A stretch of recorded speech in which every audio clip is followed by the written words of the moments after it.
No one in the room read the documents all the way through. Not because they were careless, but because nothing in the room suggested danger. The lights were white and even. The table was clean. The papers were neatly stacked, clipped, aligned.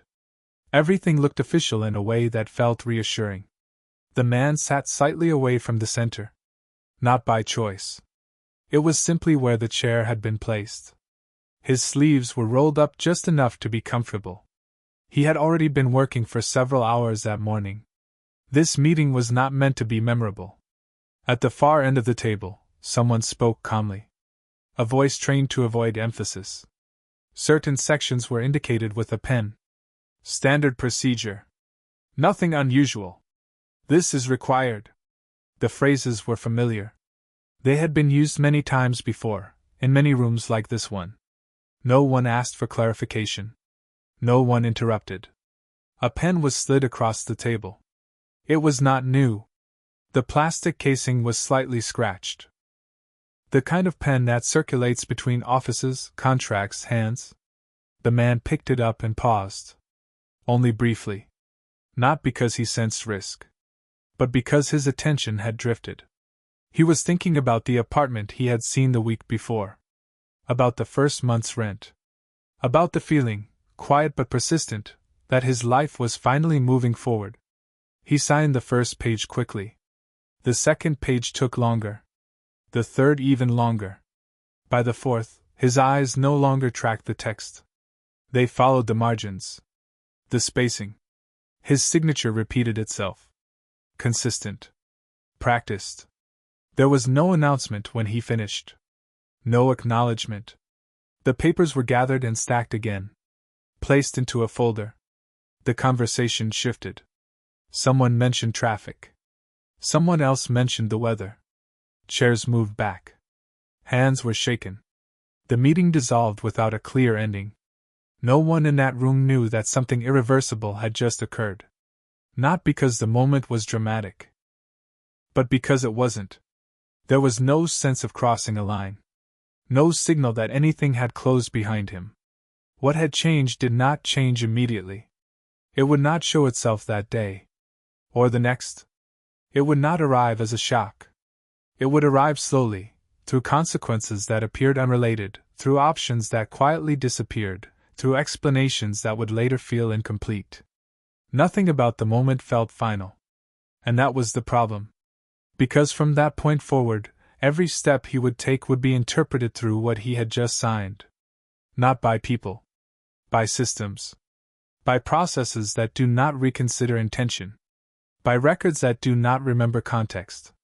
There would be no moment when he was told, explicitly, that his freedom of choice had narrowed. Only a series of outcomes that would begin to feel inevitable.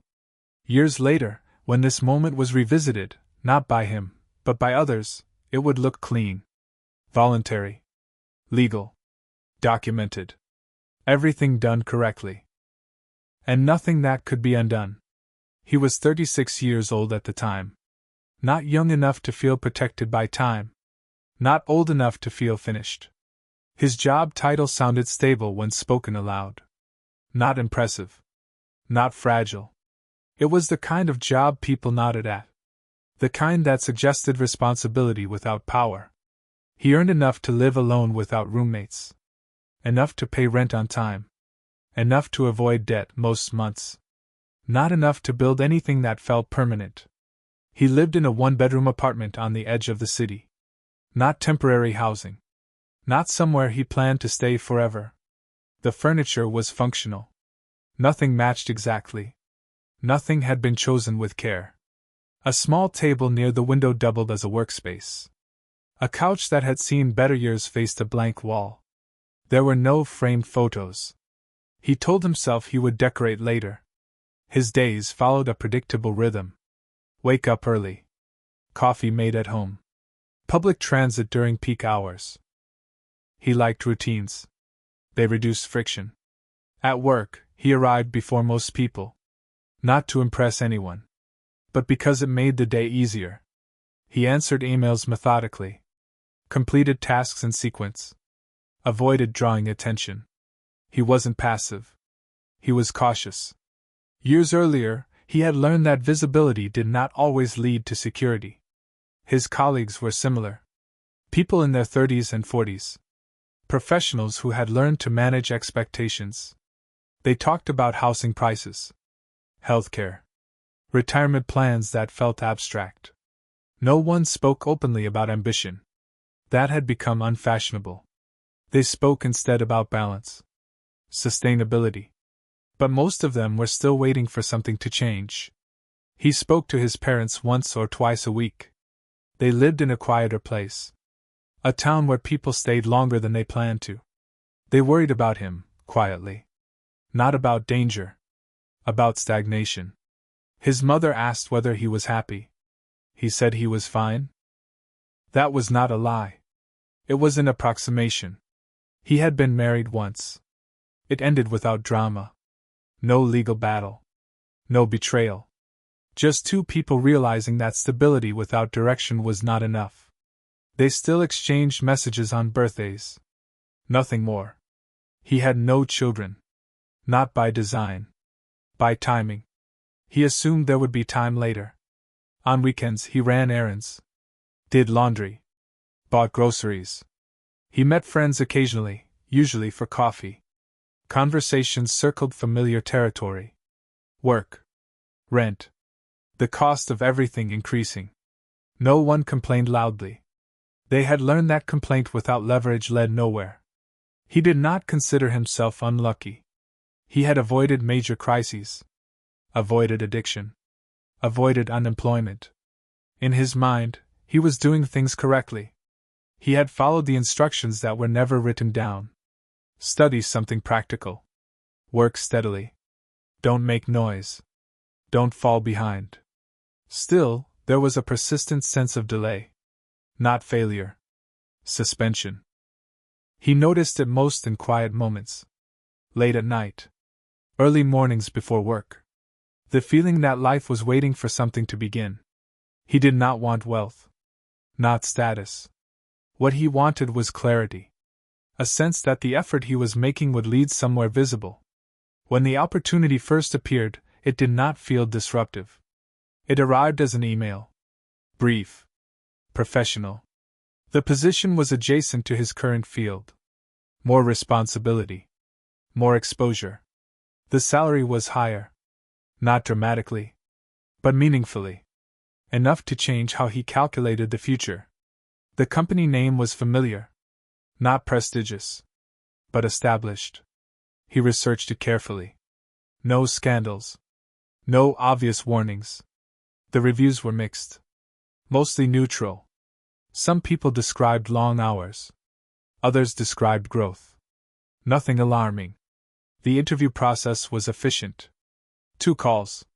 1 in-person meeting. The questions focused on reliability. Adaptability. Commitment. He answered honestly. He spoke about consistency. About working within systems. The interviewers seemed to appreciate that. They asked if he had questions. He asked about stability. The answer was measured but reassuring. The company was restructuring. Expanding certain departments. They needed people willing to commit. Commitment again. The word followed him. He thought about the numbers. The higher rent he could afford. The savings he could finally build. He thought about his parents. How they would stop worrying. He thought about time. At 36, lateral moves began to feel risky. Staying too long in the same place even more so. He did not think of this as escape. He thought of it as alignment. A way to bring effort and outcome closer together. He told a friend about the offer. The friend hesitated. Just read everything carefully, they said. He smiled. Of course he would. He had always been careful. When he accepted the offer, there was no celebration. No announcement. Just a quiet shift in his internal timeline. The company sent paperwork in advance. Several documents. Standard formatting. Legal language. He skimmed them at first. Then read more carefully. He recognized the structure. Confidentiality. Non-compete clauses. Termination conditions. Nothing stood out as extreme. Some sections were dense, some unclear. He made a note to ask if needed, but no one followed up. And the start date approached quickly. He gave notice at his old job. His manager wished him well. No counteroffer. No tension. That should have felt like freedom. Instead, it felt like crossing a threshold quietly. On his last day, he cleared his desk. It did not take long. He packed a few personal items into a box. He walked out without ceremony. The new job felt close now. Not abstract. He told himself this was progress. Not transformation. Just a reasonable step forward. He did not feel excitement. He felt relief.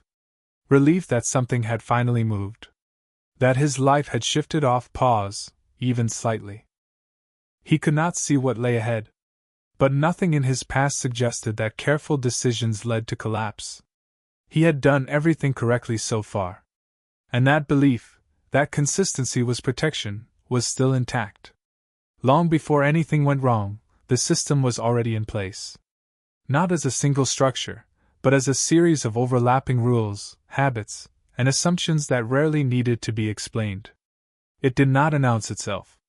It did not demand attention. It simply existed. In this environment, stability was not a guarantee. It was a performance. People did not secure their position by excellence alone, but by remaining legible to the system. Predictable. Replaceable. Non-disruptive. From the outside, the system looked neutral. Contracts were standardized. Policies were published. Processes were documented. Everything appeared transparent.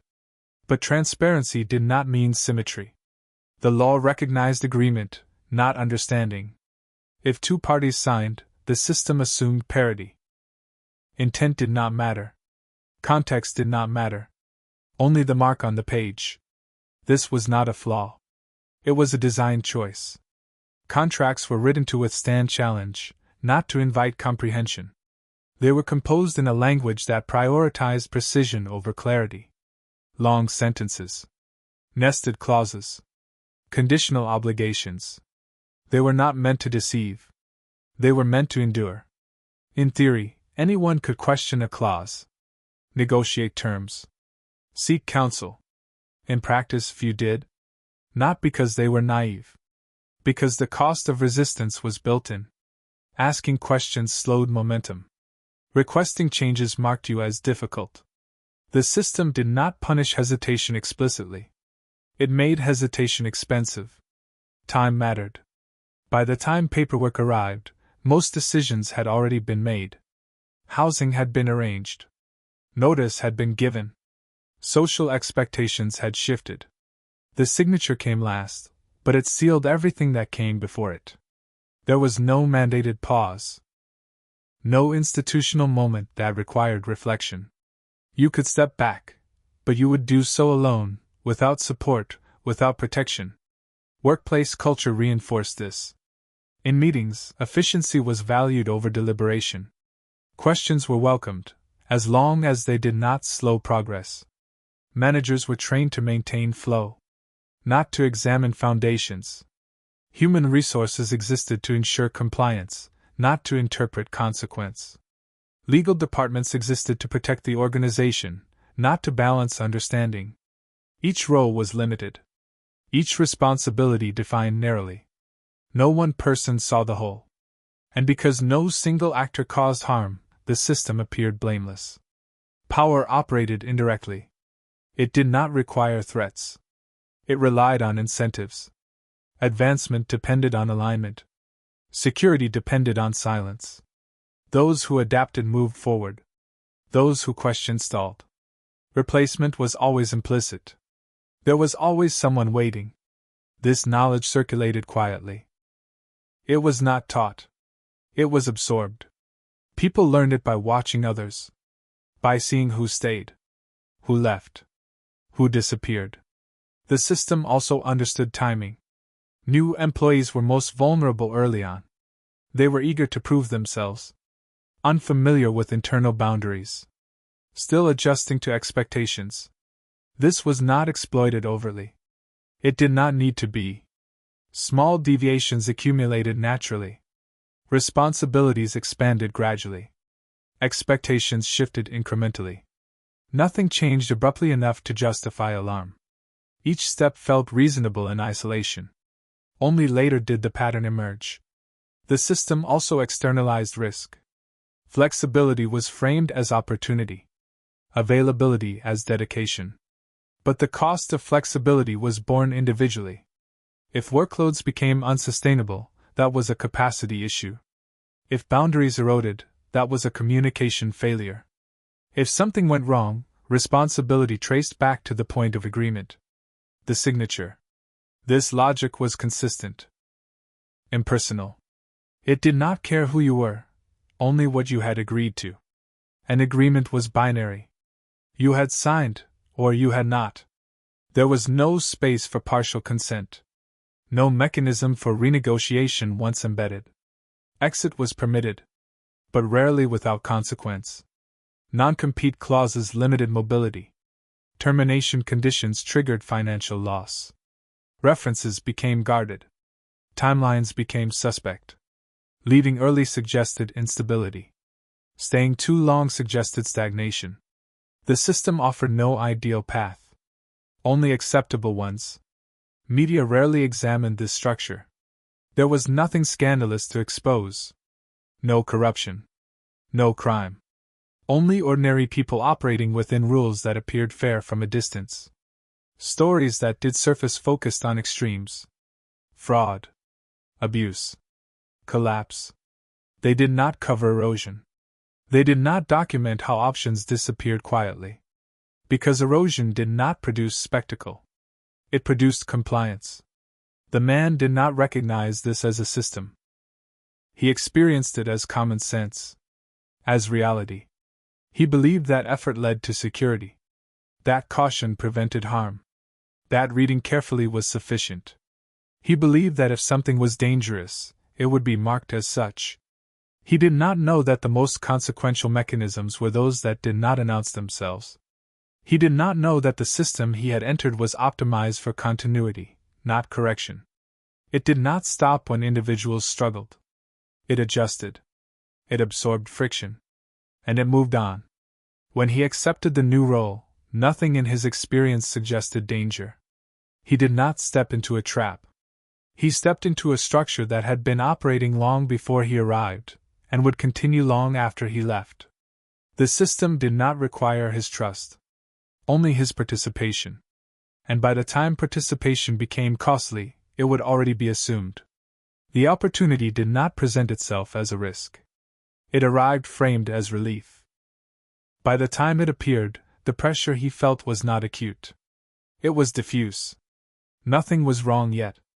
But nothing felt settled. He had adjusted to the new role. Learned the internal systems. Understood the unspoken expectations. He was delivering what was asked of him. Still, there was a sense of imbalance. The work expanded faster than the definition of the role. Meetings multiplied. Deadlines overlapped. None of it was dramatic. It was simply heavier than anticipated. When he mentioned this informally, the response was consistent. This phase was temporary. The team was in transition. Things would stabilize. Stability was always just ahead. It was during this period that the opportunity appeared. Not as an announcement. Not as a promotion. As a conversation. A manager from another department reached out. Someone he had interacted with indirectly. They spoke about alignment. About fit. The department was growing. They needed someone reliable. Someone who understood the organization. The role would be adjacent, not lateral. More defined. Less exposed to day-to-day volatility. It sounded like structure. More importantly, it sounded like control. He did not see it as an escape. That would have implied danger. He saw it as optimization. A way to reduce friction without disruption. The conditions were reasonable. The salary would remain the same. The title would shift slightly. Nothing about it felt like a step back. There were caveats. The transfer would require formal approval. Certain conditions would need to be met. There would be paperwork. That was expected. The manager spoke carefully. They emphasized that this was not guaranteed. But it was possible. And possibility mattered. He left the conversation lighter than he had felt in weeks. Not excited. Relieved. The idea that there was an alternative, even within the same system, changed how he interpreted the present. The workload felt tolerable again. The long hours temporary. He could endure, knowing there was a defined path out. This belief altered his behavior. He stopped pushing back. Stopped questioning scope. He told himself it was unnecessary now. Why create friction when a solution was already forming? He shared the news cautiously. A colleague nodded, non-committal. Transfers were complicated. Another colleague warned him not to rely on verbal assurances. He acknowledged that. Of course. He had no intention of being careless. But nothing suggested urgency. The manager followed up a week later. There were details to clarify. Timelines to align. Human resources would need to be involved. Nothing unusual. Then came the document. It arrived as an attachment. Brief explanation in the email body. This was not a contract. Just an acknowledgement. It outlined the conditions under which a transfer could occur. The obligations during the interim period. The expectations of availability. He read it more carefully than earlier documents. Some clauses were familiar. Others were not. They were framed neutrally. Operational language. Temporary commitments. Nothing alarming. There was a section about continuity. Another about performance metrics during the transition. It made sense. A system needed consistency while adjusting. He noticed one clause that limited certain options during the interim. It was phrased broadly. He paused. But the clause was conditional. Only active if the transfer proceeded. And the transfer was the goal. He assumed that if the transfer did not happen, the clause would dissolve. This assumption was not stated anywhere. But it felt reasonable. He considered asking for clarification. But the context discouraged it. The document was presented as procedural. A step forward. Asking too many questions might suggest uncertainty. Or reluctance. He did not want to jeopardize the opportunity. He signed. There was no immediate effect.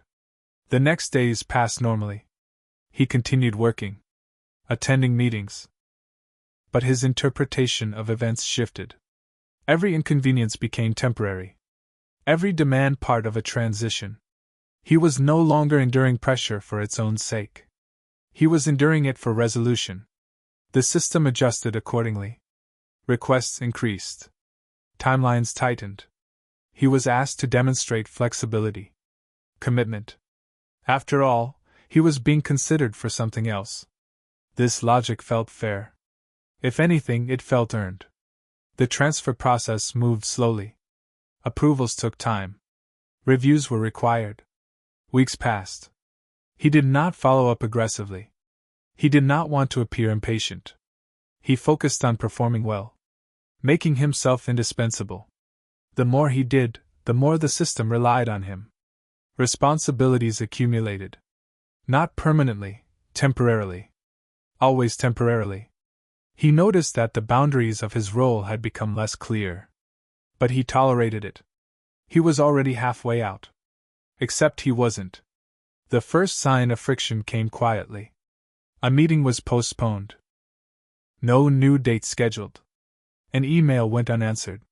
He assumed delays were normal. Organizations moved slowly. Then a change in tone. The manager who had initiated the conversation became less specific. Still supportive. But vague. There were shifting priorities. Budget considerations. Nothing was cancelled. Nothing was confirmed. He asked once, carefully, about timing. The response emphasized patience. These things took time. He returned to his desk with a familiar feeling. Not alarm. Suspension. The opportunity had not disappeared. But it had stopped advancing. He did not recognize it yet as a false exit. Because nothing had closed. But something had stalled. And during that stall, The commitments he had made remained active. The obligations he had accepted did not pause. The system continued to treat him as someone in transition. And in transition, normal limits did not apply. He was still performing, still complying, still believing that what he was doing was temporary. The idea of a way out had become the reason he stayed in place. The opportunity had done its work. It had absorbed his doubt. It had postponed resistance. It had allowed the system to tighten without opposition. By the time he realized that the exit might not materialize, the conditions under which he could leave had already changed. Quietly. Without announcement. And without any single moment he could point to and say, "This is when it stopped being real." The first decision did not feel decisive. It did not arrive as a fork in the road, with two clearly marked paths. It arrived as a continuation. By the time the transfer stalled, he had already adjusted his expectations. Not consciously. Gradually. The uncertainty had become part of the environment, like background noise. He was still being asked to perform. Still being evaluated. Still being measured against expectations that were no longer clearly defined. But he was no longer resisting. The idea of an imminent transition had reframed everything. He told himself this phase was temporary. That it would look different once the move was finalized. This belief mattered. It allowed him to reinterpret pressure as investment. When responsibilities expanded, he did not see exploitation. He saw preparation. When timelines tightened, he did not see disregard. He saw testing. This interpretation was not irrational. It was socially reinforced. Managers spoke in future tense. Colleagues referred to him as someone about to move. Even delays were framed as procedural. No one said the opportunity was gone. They said it was pending. And pending felt close enough. The first decision emerged inside this context. A request arrived late one afternoon. Not urgent. Not dramatic. A short email asking him to formally acknowledge an updated scope of responsibility during the interim period. It was described as clarification. Not change. The document attached was longer than expected, but not unfamiliar in structure. Operational language. Defined obligations. Conditional clauses. He read it carefully. More carefully than he had read most things before. There were sections that expanded accountability. Others that limited discretion. Nothing was framed as permanent. The language emphasized continuity and alignment. One clause stood out. It stated that during the interim period, certain external engagements would require approval. This included discussions with outside parties related to similar roles. He paused.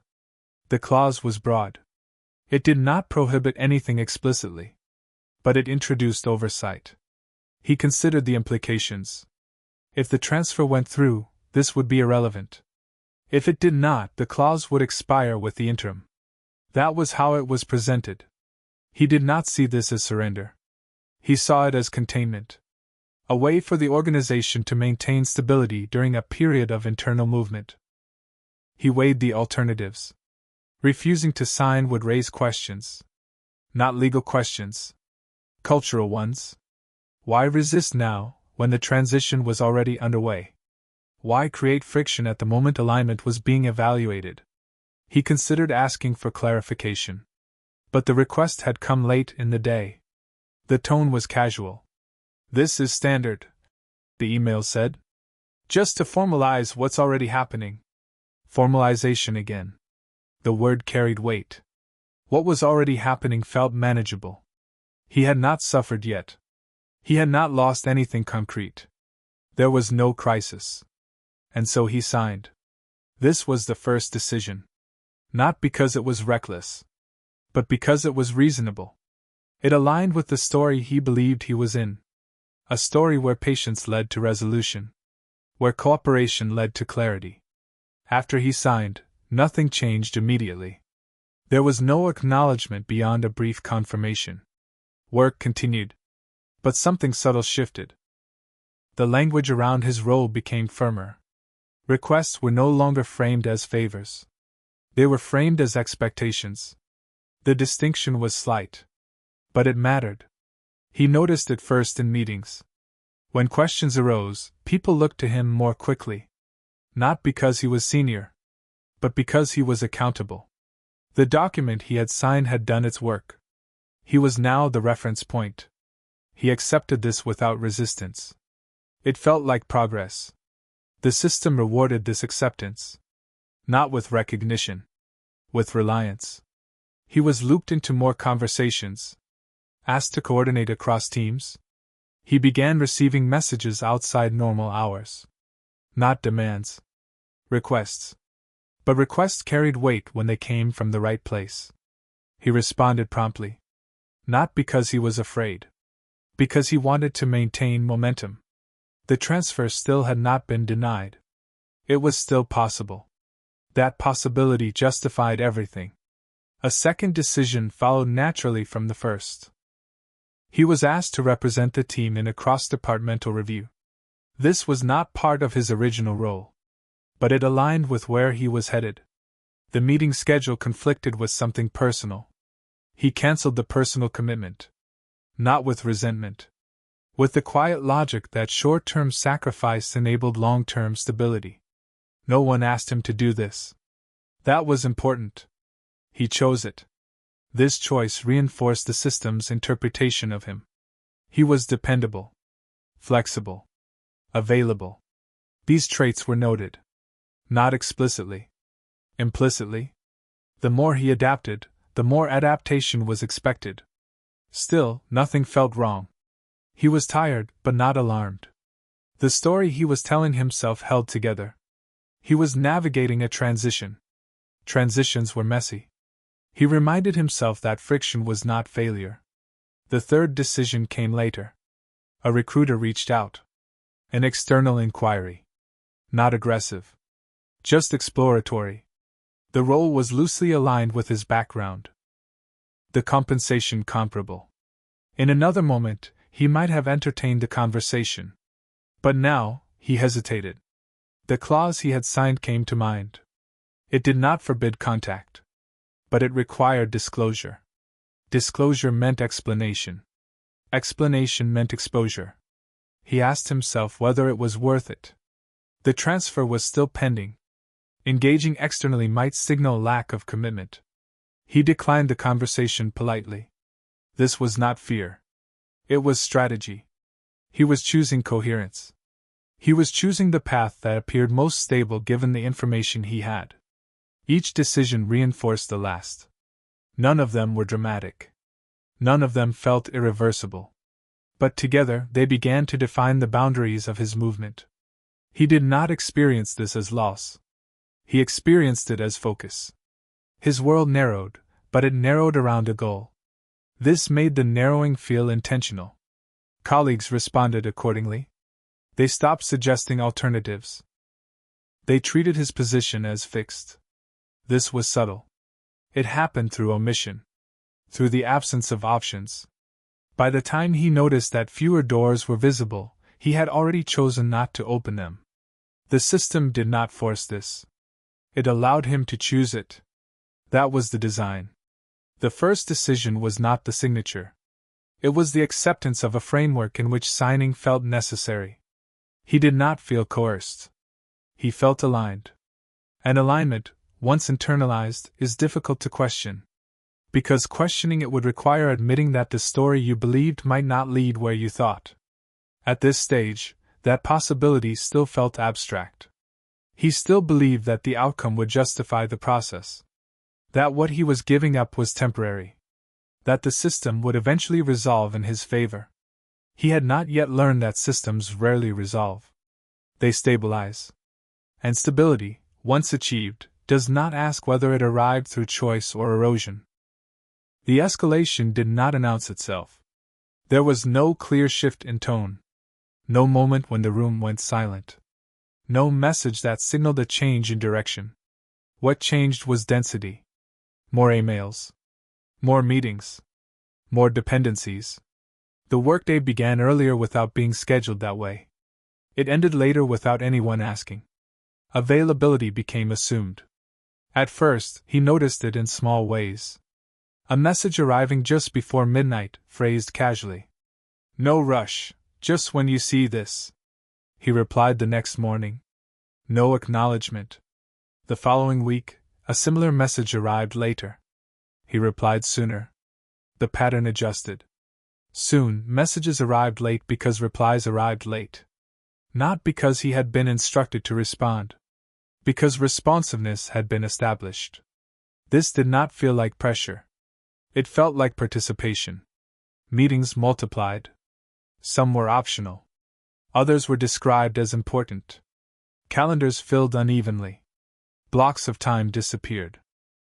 He stopped protecting certain hours without consciously deciding to. The interim period extended. No new timeline was offered. The transfer had not been denied. But it was no longer discussed proactively. When he raised it carefully, the response was consistent. Still under review. Still possible. Still dependent on alignment. Alignment became a recurring term. Alignment with priorities. Alignment with expectations. Alignment with availability. Each use of the word shifted responsibility subtly. If things stalled, it was not because the opportunity was false. It was because alignment was incomplete. This framing mattered. It placed the burden of progress on him. If he wanted the transition to move forward, he needed to demonstrate readiness. He responded by doing more. Not impulsively. Deliberately. He arrived earlier. Stayed later. He anticipated requests before they were made. He volunteered to coordinate tasks that did not belong to any one role. He told himself this was strategic.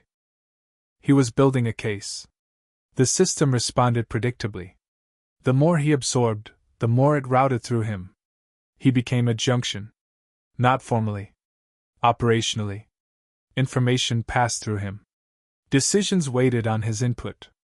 Not because he had authority. Because he had availability. This distinction was never stated. But it was clear. Authority came with boundaries. Availability did not. Mistakes began to appear. Not serious ones. Delays. Miscommunications. Details missed under pressure. Each one was addressed calmly. No reprimands. No threats. Just notes. "Please be more careful. Let's tighten this up." Each correction was reasonable. Each one was logged. He noticed this only gradually. Follow-up emails summarizing conversations. Action items copied to additional recipients. The tone was neutral. Professional. Nothing suggested danger. But the accumulation was real. He began documenting as well. Saving emails. Keeping personal notes. Not for defense. For orientation. He needed to remember what had been agreed to. Because memory was becoming unreliable. The pace made it difficult to hold everything at once. He began sleeping less. Not dramatically. An hour less. Then another. Fatigue crept in quietly. Decision-making became reactive. He no longer evaluated requests in isolation. He evaluated them in context. Would declining this create friction? Would accepting it preserve momentum? Momentum had become the primary metric. He no longer asked whether something was reasonable. He asked whether it was necessary.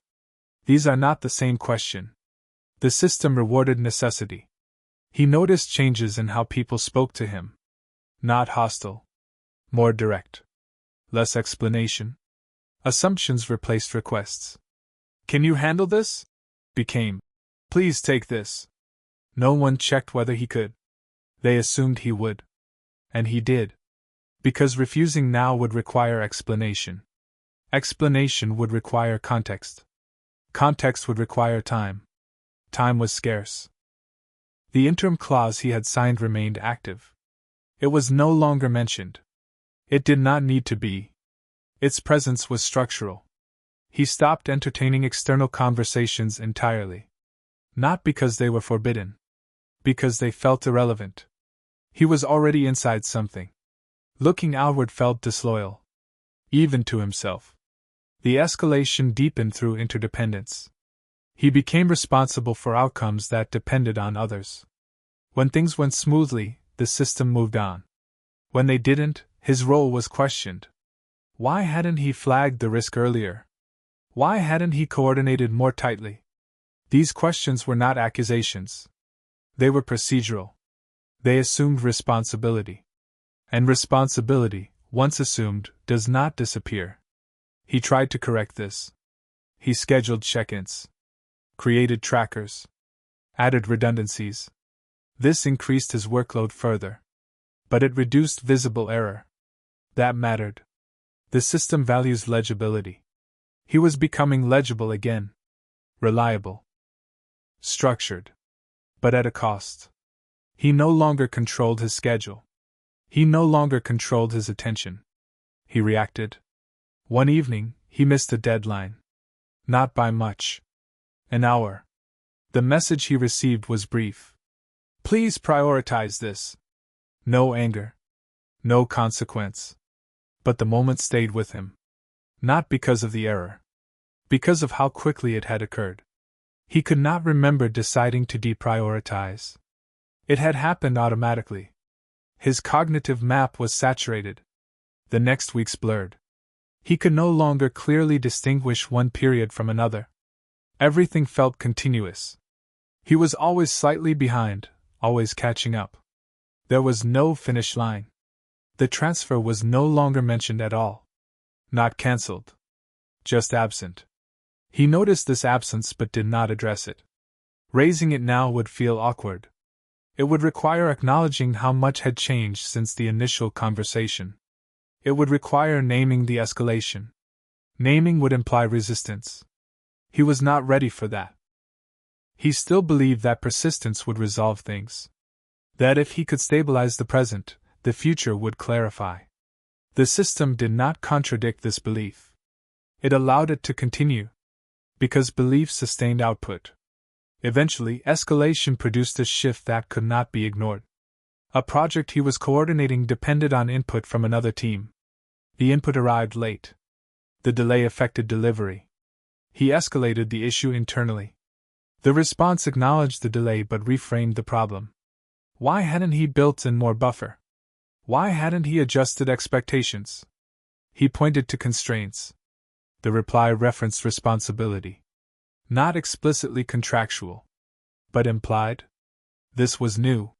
For the first time, his role was being evaluated not in terms of effort, but in terms of outcome. He recognized the danger instinctively. Outcome-based evaluation without outcome-based control. This was the inflection point. Not a breaking point, but a narrowing. He began to sense that even if he corrected everything going forward, the record would remain.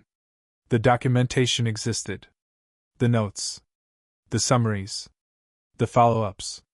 None of them accused him. But together, they created a pattern. A narrative. He was no longer just someone in transition. He was someone whose performance was being assessed under pressure.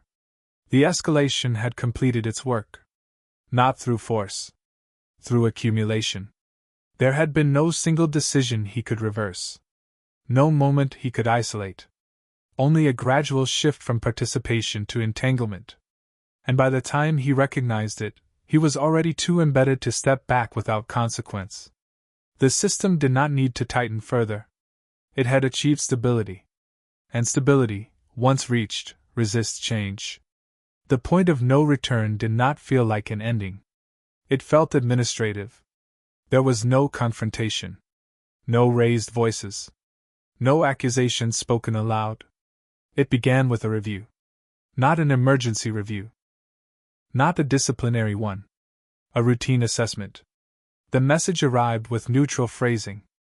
A calendar invitation. Several names copied. He recognized the language immediately. Process-oriented.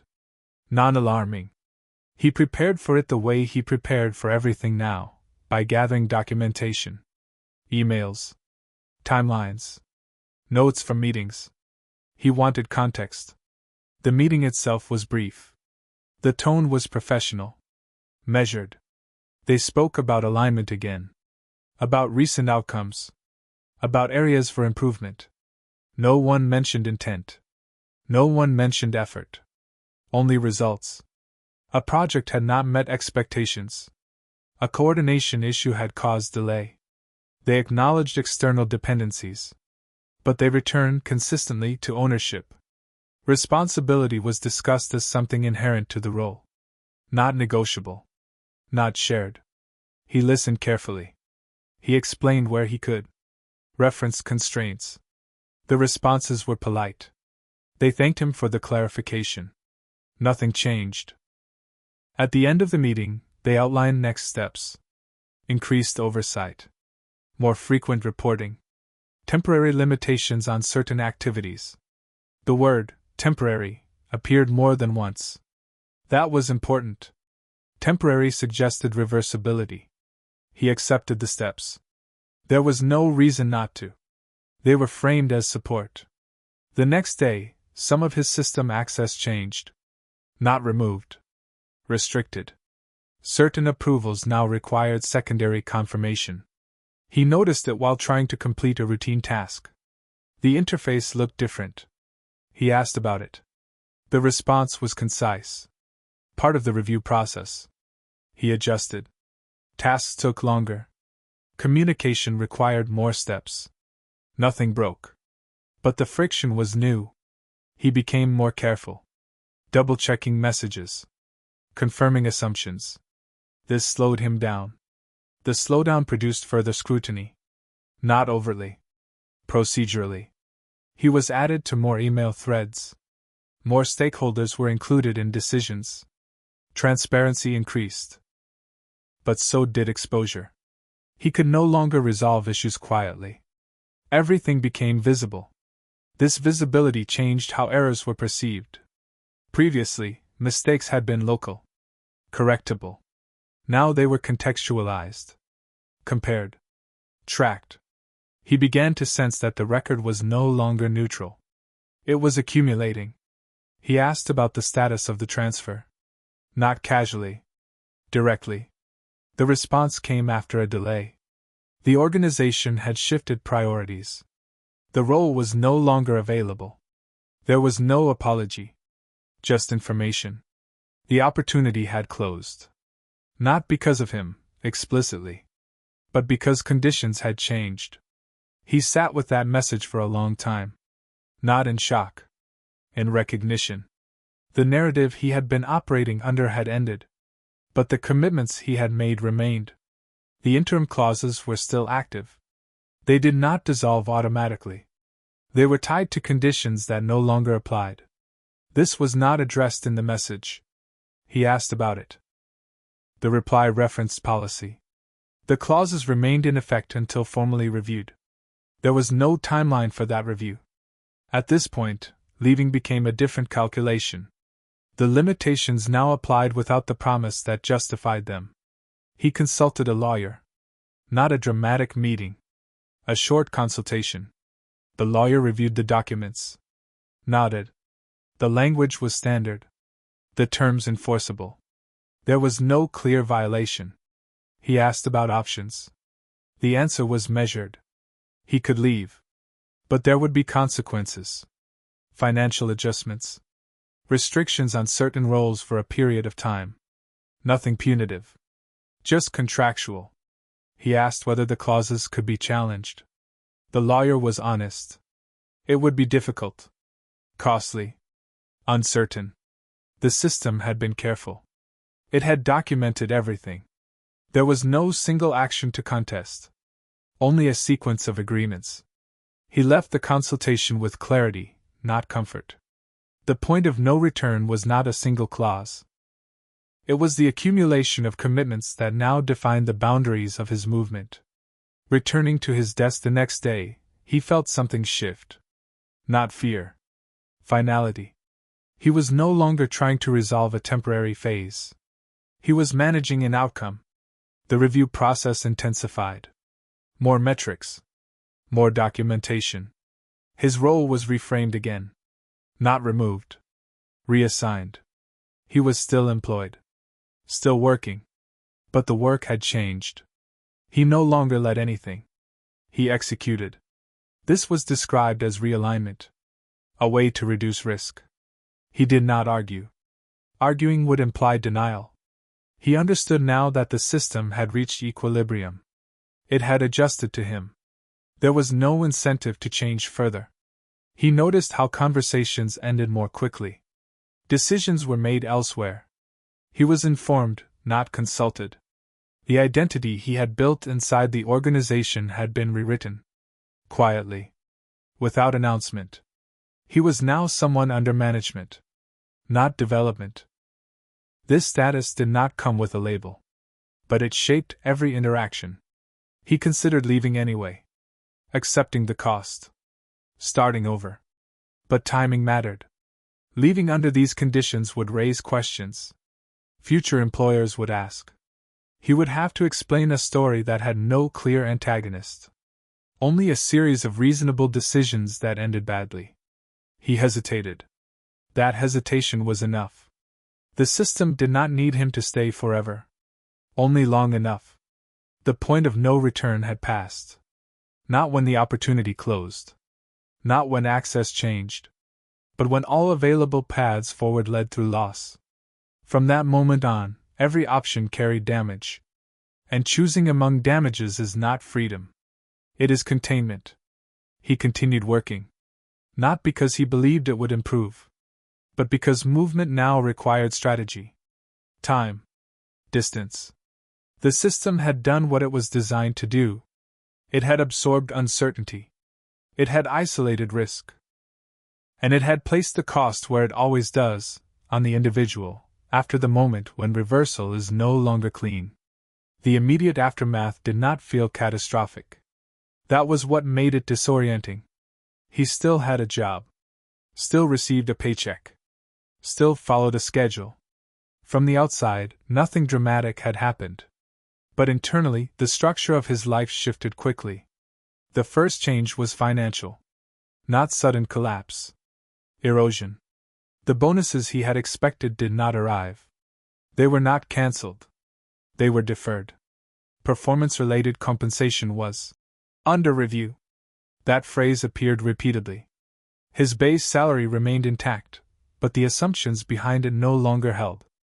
Plans he had made quietly, upgrading his apartment, building savings at a steady rate, had been based on projected income. Those projections were now uncertain. He began recalculating. Rent became a constraint again, not just an expense. He postponed decisions. Delayed purchases. Reduced discretionary spending. None of this was visible at work. The system did not register restraint. It registered compliance. The second change was relational. His family noticed. Not because he told them. Because of what he didn't say. Conversations shortened. Details disappeared. When asked how work was going, he answered carefully. It's complicated. It's temporary. They're restructuring. All of that was true. None of it explained the weight he carried. His parents offered support cautiously. Not advice. They sensed that advice would not help. Friends noticed his absence. Not physically, he still showed up. But mentally. He was present, but distant. He listened more than he spoke. When work came up in conversation, he redirected. Not because he was ashamed. Because he couldn't explain it without sounding defensive. There was no story with a beginning and an end. Only a middle that kept stretching. At work, the consequences became procedural. He was assigned tasks that required little discretion. Clear instructions. Limited scope. This was framed as risk management. It reduced exposure. It also reduced visibility. He was no longer evaluated for growth. Only for consistency. He met those expectations. Reliably. But reliability without trajectory feels different. Time began to behave strangely. Days were full. Weeks passed quickly. But nothing accumulated. There was no sense of progress. Each completed task reset the day, rather than moving him forward. He found himself replaying earlier moments. Not obsessively. Methodically. Trying to identify where things had turned. Not to blame himself. to orient himself. But there was no clear pivot. No mistake he could isolate. Only a series of decisions that had made sense locally and failed globally. This uncertainty affected his confidence. Not in his competence. In his judgment. He began second-guessing small choices. Emails were rewritten. Messages reread. He delayed responses, then worried that delay would be noted. He corrected himself often. Not out of anxiety. Out of caution. This caution slowed him further. The slowdown reinforced the system's assessment. He was stable, but not advancing. At home, the effect was quieter. He slept less, but not because of insomnia. Because he woke earlier than necessary. The day was already present in his mind. He stopped exercising regularly. Not intentionally. Time felt fragmented. Meals became functional. Prepared quickly. Eaten alone. He told himself this was temporary. That once the review process concluded, things would normalize. But there was no timeline. And without a timeline, temporary loses meaning. He considered looking elsewhere again. Not aggressively. Just to see what existed. He updated his resume cautiously.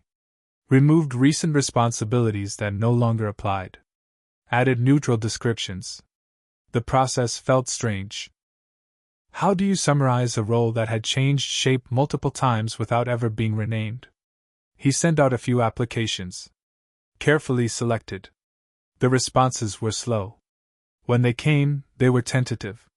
Recruiters asked about his current position. About why he was looking. He answered truthfully, but selectively. He avoided language that suggested conflict. Still, the hesitation was perceptible. Organizations are sensitive to unresolved situations. They prefer clean narratives. His was not clean. At work, the review process continued. Meetings occurred regularly. No conclusions were drawn. Feedback was delivered in general terms. Continue to focus on consistency. Maintain alignment. There was no mention of restoration. No mention of exit. He existed in a holding pattern. The short-term consequences were not dramatic enough to demand intervention. They did not trigger alarms. They did not invite attention. They simply restructured his life around limitation. He realized that the most difficult part was not loss. It was ambiguity.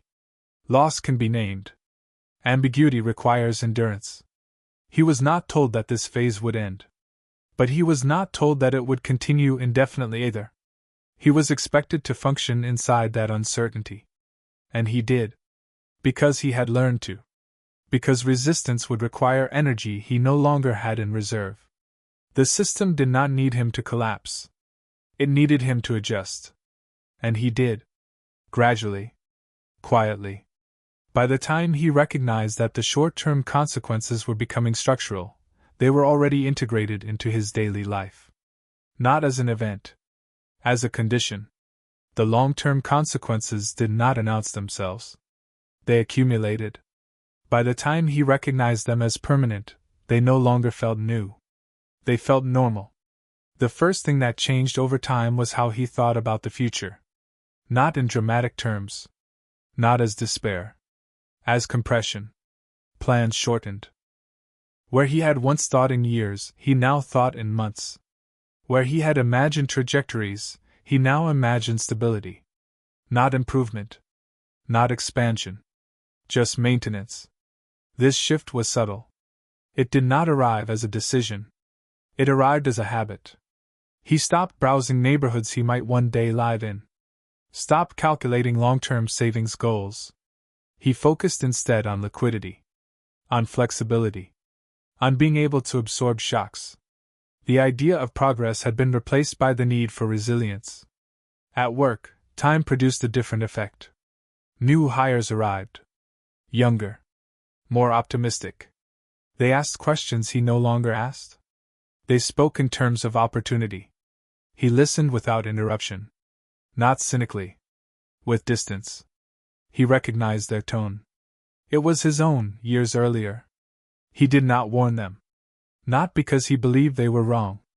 but because warnings without proof sound like bitterness. And bitterness carries its own cost. His role remained stable. Not precarious. Not advancing. He was competent. That competence was used. But it was no longer cultivated. Training budgets went elsewhere. High visibility projects bypassed him. Not deliberately. Naturally.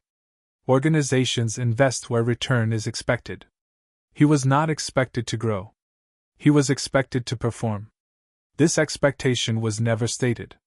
It was reflected in patterns. In who was invited to what. In whose opinion was requested. He was included enough to function, excluded enough to remain static.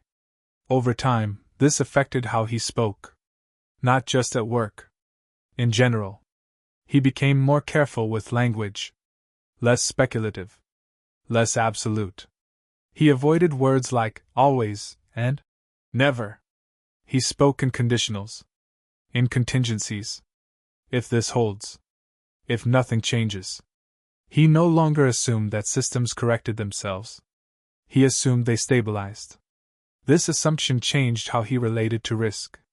He became more conservative. Not financially alone. Emotionally.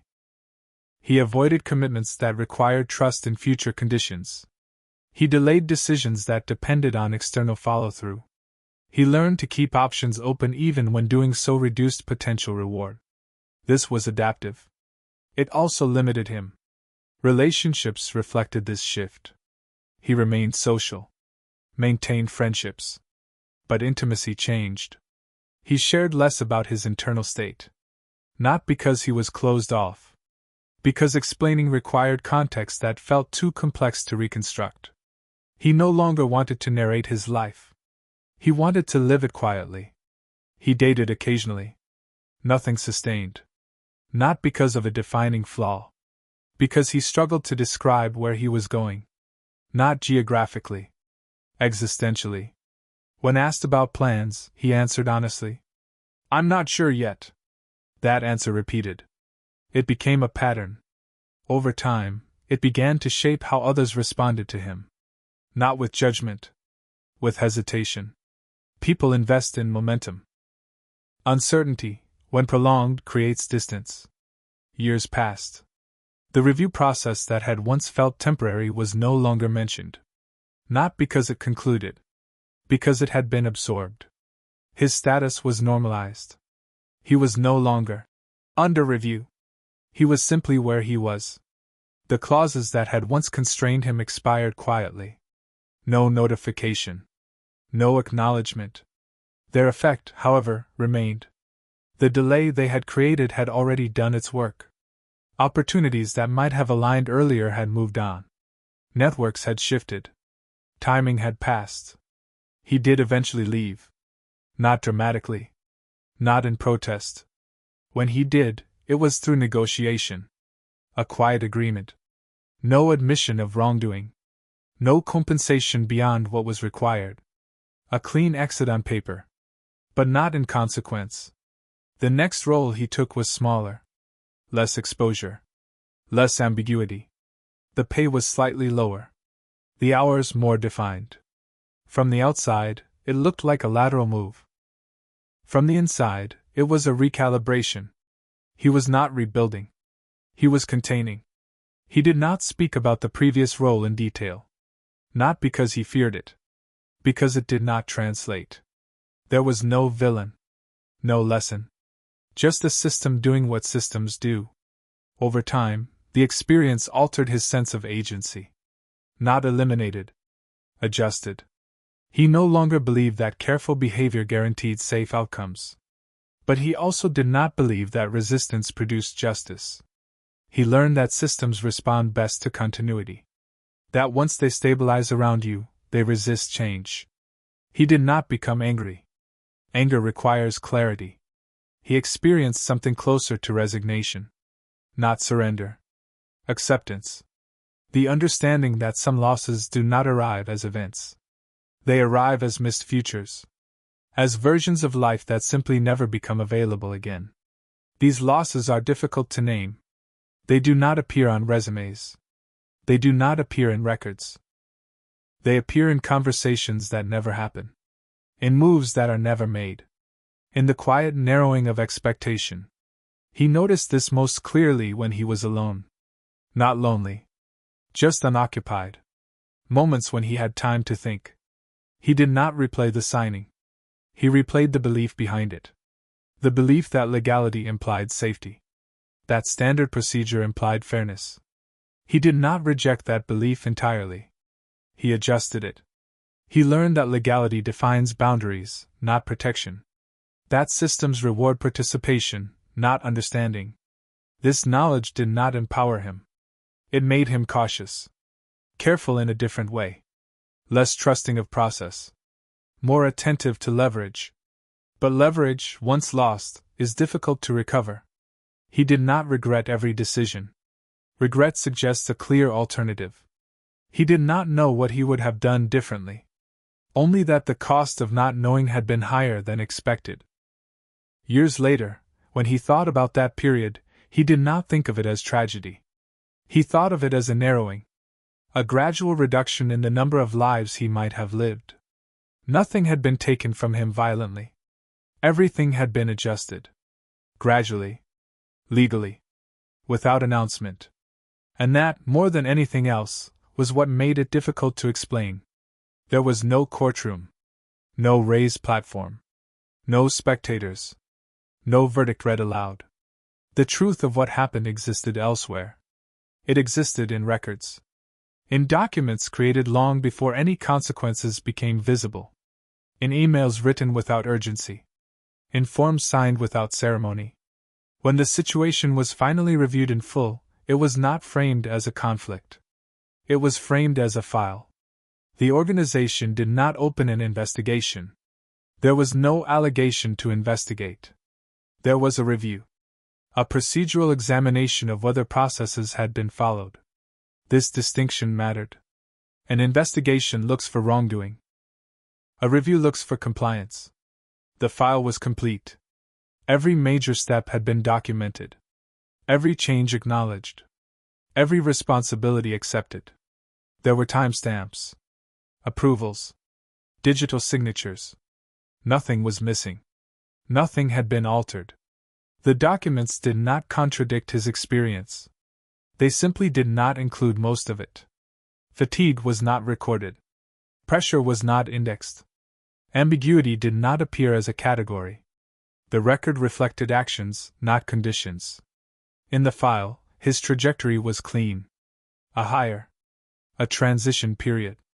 An adjustment of scope. A performance review. A reassignment. Each step followed protocol. No abrupt changes. No violations of notice requirements. From the system's perspective, nothing unusual had occurred. When external counsel examined the record, the assessment was straightforward. There was no basis for dispute. The clauses he had signed were standard. The limitations imposed were temporary and conditional. The reviews conducted were permitted under policy. There was no breach. He asked whether the cumulative effect could be challenged. The answer was consistent. Systems do not evaluate accumulation. They evaluate events. Each event, taken individually, was defensible. There was no single action to contest. Only a sequence. In legal terms, sequences are difficult to argue. Responsibility was distributed. No one person had decided his outcome. Each actor had operated within scope. Human resources had followed guidelines. Management had documented performance. Legal had ensured enforceability. No one had exceeded authority. No one had acted outside role. This diffusion was not accidental. It was structural. Accountability was divided in a way that prevented concentration. There was no hearing because there was nothing to hear. No testimony was required. Everything relevant was already written down. His own emails were included. Explanations. Clarifications. Context. They were preserved faithfully. They did not change the interpretation. Because interpretation was not the goal. Validation was. The system needed to confirm that what had occurred could withstand external scrutiny. It could. The media never touched the story. Not because it was hidden. Because it was unremarkable. There was no narrative hook. No misconduct. No exposed wrongdoing. Just a professional outcome consistent with policy. Even if someone had tried to tell the story, it would have been difficult to summarize. What would the headline be? Employee experiences gradual limitation of options after signing standard agreement. There was no audience for that. Public attention requires contrast. Villains and victims. This story had neither. It had procedures. The few journalists who did look into similar cases treated them as anomalies. Outliers. They searched for illegal clauses. Explicit coercion. Evidence of discrimination. When none appeared, they moved on. What could not be shown could not be reported. The system was not designed to be invisible. It simply did not produce spectacle. Its power was quiet. It worked through alignment. Through timing. Through making each step appear reasonable. By the time the full picture could be seen, it no longer mattered. The file was closed. Closure did not mean resolution. It meant completion. The record required no further action. No lessons were documented. No changes recommended. From an institutional standpoint, the process had functioned as intended. He requested copies of the file. He read it slowly. Not to find error. To understand distance. The distance between what he had lived and what had been recorded. They were not incompatible. They were simply not equivalent. The file captured structure. It did not capture erosion. He noticed how neutral language flattened experience. Responsibility adjusted, replaced months of overextension. Opportunity withdrawn, replaced prolonged uncertainty. Role realigned, replaced loss of agency. The record was not false. It was incomplete by design. Systems do not record what they cannot act on. Emotion cannot be remediated. Fatigue cannot be litigated. Only obligations can be enforced. The record was never meant to protect him. It was meant to protect the organization from unpredictability. In that function, it succeeded. The most revealing moment came near the end. A concluding note. A summary paragraph stating that all actions taken were consistent with policy, that no procedural deficiencies were identified, and that the matter required no further review. That was the closest thing to a verdict. No wrongdoing found. No harm acknowledged. The story ended not with judgment, but with confirmation. He did not dispute the conclusion. By that point, he understood the framework too well. The system had not failed. It had performed. What he had experienced was not an error. It was an outcome. One that could not be appealed because it did not violate rules. It only revealed what the rules were designed to allow. The file did not mention the future. It did not speculate. It simply closed. And once closed, it made room for the next file. The next sequence. The next set of signatures. The system did not pause. It never does. After the file was closed, nothing stopped. That was the most revealing part. There was no internal pause. No review of assumptions. No reconsideration of structure. The system did not mark the case as exceptional. It was processed, archived, and absorbed. New hires arrived. They were on board with updated materials, but not meaningfully different ones. The language was refined. The formatting cleaner. The logic remained intact. The same clauses appeared. The same emphasis on flexibility, commitment, and alignment. Nothing in the structure required change. From an institutional perspective, the outcome had been acceptable. No legal exposure. No reputational damage. No disruption to continuity. That is how systems learn. Not through morality. Through consequence. And there had been none. Within the organization, roles continued to shift. People moved laterally. Some advanced. Some stalled. Most adjusted. Those who left did so quietly. They did not file complaints. They did not speak publicly. Not because they were silenced. Because there was nothing concrete to say. No violation. No abuse. Just fatigue. Just narrowing. Those things do not translate well into action. Human resources logged exits.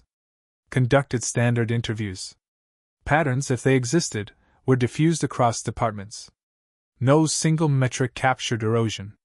Turnover was attributed to market conditions. To personal choice.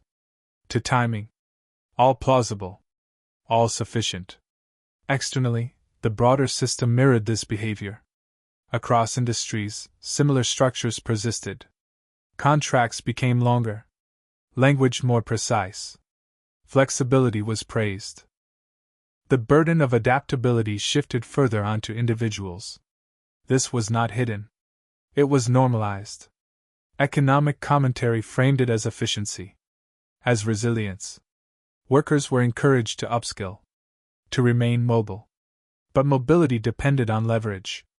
And leverage depended on timing. Those who moved early benefited. Those who moved late absorbed cost. The difference between early and late was often not judgment. It was information. Information asymmetry remained central. Organizations understood risk distribution. Individuals understood effort. These were not equivalent. The gap between them widened quietly. Cases like his did not appear in reports. They did not fit the criteria. They did not end in lawsuits. They did not trigger settlements. They ended in recalibration. One person adjusting expectations downward. Another role being filled. From a distance, this looked like equilibrium. From inside, it felt like attrition. The system favored outcomes that did not require intervention.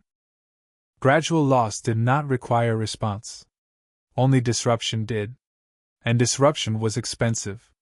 So the system optimized to avoid it. Those who adapted remained. Those who could not left. Neither outcome challenged the structure. They reinforced it. The language of choice played a key role. People had signed. They had agreed. The narrative of consent remained intact. That narrative was powerful. It prevented collective framing. Each case appeared individual. Personal. Disconnected. Without aggregation, there was no pressure to change. Even when patterns were visible anecdotally, they were dismissed as coincidence. Or framed as the cost of modern work. No one denied the cost existed. They denied that it was actionable. The system after his story was not harsher. It was smoother. Processes refined. Documentation clearer. Risk distributed more evenly. Not between parties, within individuals. Responsibility was pushed outward.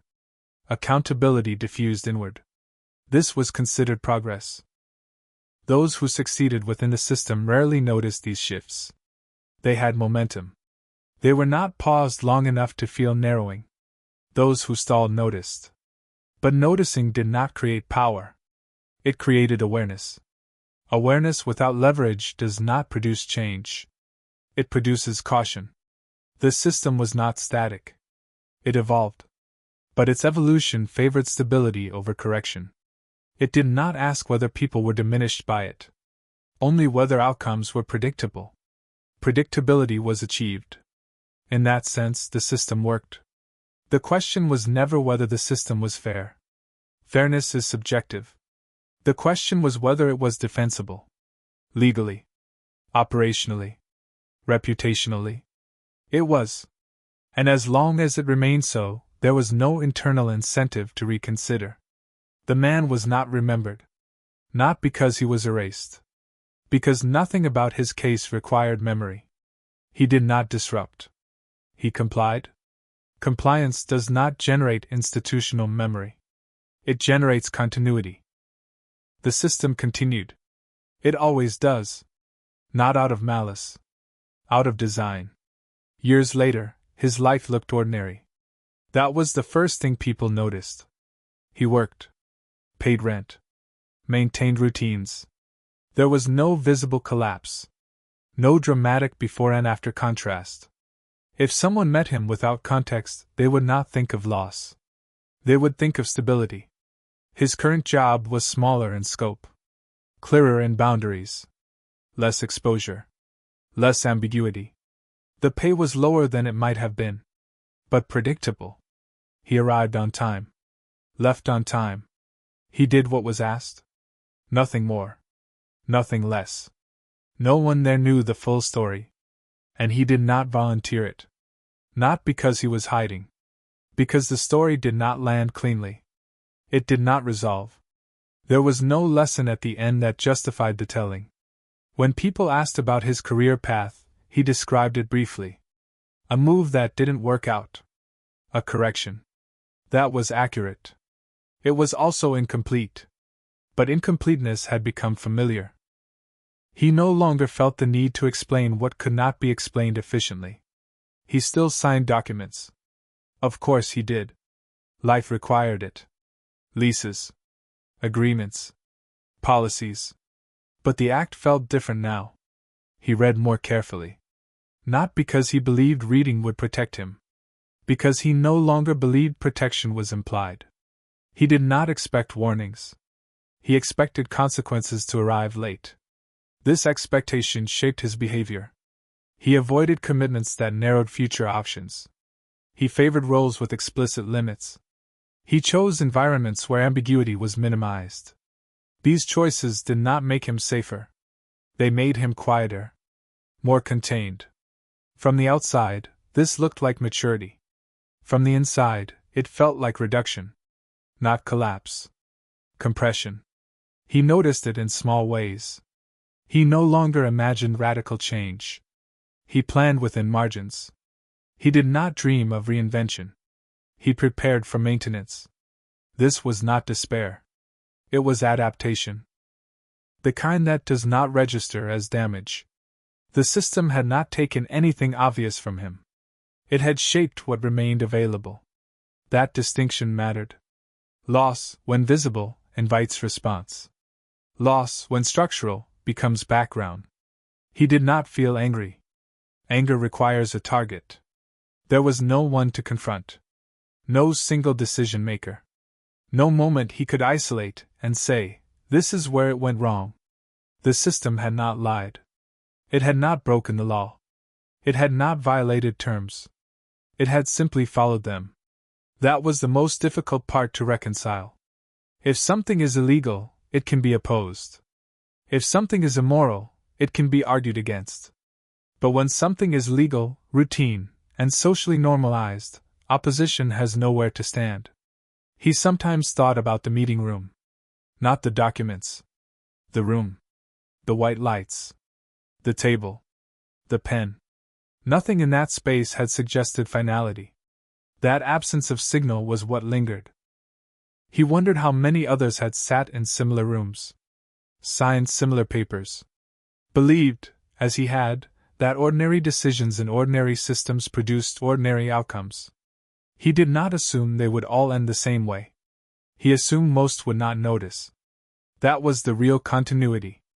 Not collapse, but quiet adjustment. The system did not require belief. It required participation. It did not punish trust. It absorbed it. And absorption left no mark. When he thought about responsibility now, he did not think in terms of blame. He thought in terms of timing. At what point does consent stop being meaningful when information arrives only after commitment? At what point does choice become procedural? These questions had no audience. They did not belong in policy documents. They did not belong in courtrooms. They belonged in the gap between intention and outcome. That gap remained unaddressed. Not because it was unknown. Because it was inconvenient. The system functioned better without it. His story did not end with resolution. It ended with continuity. Another life adjusted. Another record closed. Somewhere else, in another office, under another set of white lights, someone was being handed a pen. The papers were neat. The language standard. The room felt safe. And nothing about the moment suggested that it would matter later. That was the quiet promise. That if nothing feels wrong, nothing is wrong. The system depended on that promise. And as long as people believed it, it would continue to work. Not loudly. Not violently. But effectively.